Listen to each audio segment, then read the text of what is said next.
and with c.andrew Nelson, sometimes known as Darth Vader. This is getting to be a habit, isn't it? Yes. So what are we going to talk about today? Illnesses? Wow. Illnesses, yeah, let's talk about illnesses. It's like every time I go to a convention, I love going to conventions, but I get sick. It's like going to a doctor's office. Yes, it is. It is like going to a doctor's office. You go to the doctor's office, you get fixed, yes, and you come back with something new. Yeah, you fix one thing and break something else. Yes. But, we're going to try not to do that today. No. Yeah. I get my hand sanitizer out. I don't think the sanitizer is enough in a convention center. Well, I have a friend, Mr. Lobo from Cinema Insomnia. Oh, he's still around? Oh, yes. Actually, he's out in California right now. I didn't know. Yeah. I heard he was in the West Coast now. Yes, he's on the East Coast. He's based in Pennsylvania now, but he's out doing a tour out in this area. But Lobo he refers to hand sanitizer as geek off. Because we're all geeks, we all like to geek out, but sometimes you need to get the geek off, you know. So what has Mr. Lobo been up to? We haven't heard from him in such a long time. He's been doing Cinema Insomnia. He's been touring and doing a bunch of different shows. He was hosting my panel at the Intergalactic Expo in Sacramento just last weekend. So he's keeping busy. So what made Mr. Lobo move out of the area?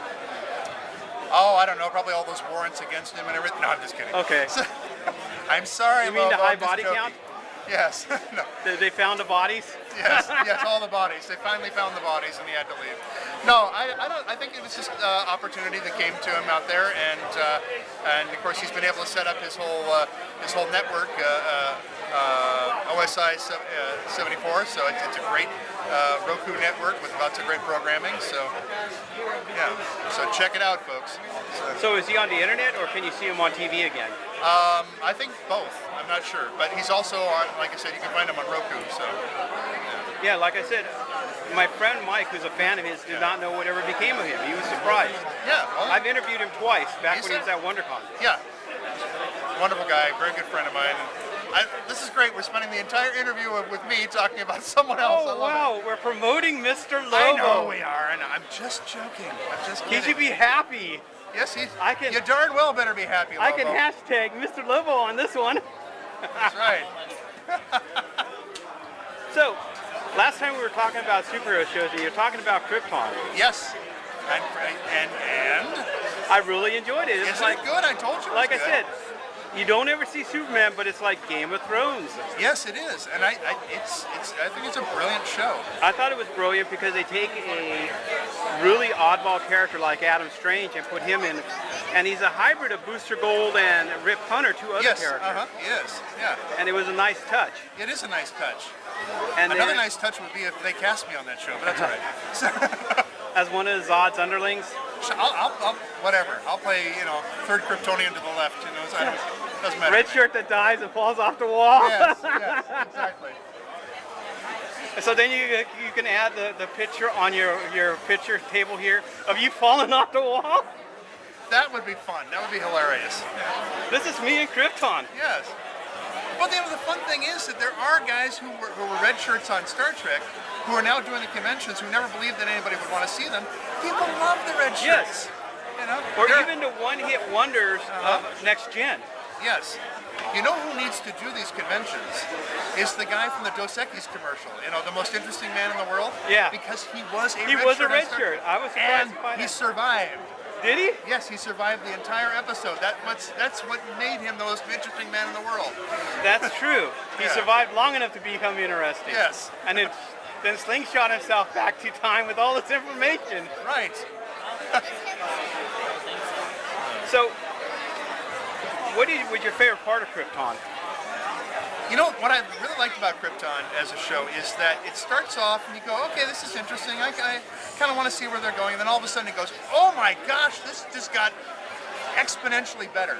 It went sideways because all of a sudden you find out Zod's a time traveler. Yes, I know. But you should make sure you put spoilers at the beginning of this, so people know. But yeah. Yeah, that I thought was cool. It kind of reminded me of the first season of Legends of Tomorrow, DC's Legends of Tomorrow, where you get like 7 episodes into it, and then all of a sudden it gets really good because it's like, oh, this ties into that ties into this, and this character is not who I thought it was. It's that character. And it's Yeah. So I love shows like that. Oh yeah, it was good. Those are fun series. Yeah. The show's getting a little goofy now. Oh, I think they made it goofy because Yeah, on they didn't purpose. know what to do with any of the characters, so Right. they keep changing cast. Yeah. But it works, and it's fun. It's that way. more of like Justice League International, where they took all the goofball heroes and made Yes. let them be goofy. Yeah. Now the show I want to see is Doom Patrol, which is on the DC online streaming service. Because I've been told it's great, and that was always one of my favorite comics. I was surprised the Swamp Thing's back on Yeah, I that was show. surprised too. I hadn't even heard that they were bringing that Because back. I just saw the ad on the last page of a DC comic that the Swamp Thing was there, and so Yeah. was Harlequin. Yeah. And I'm going, Harlequin might be a little too early. Yeah. But that's the problem that DC has, is they don't know. I mean, what's wonderful about Marvel is that everything dovetails together, all the entire cinematic universe.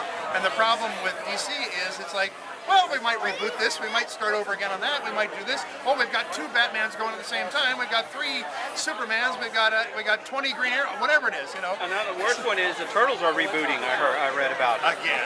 And Yes. it's like, why?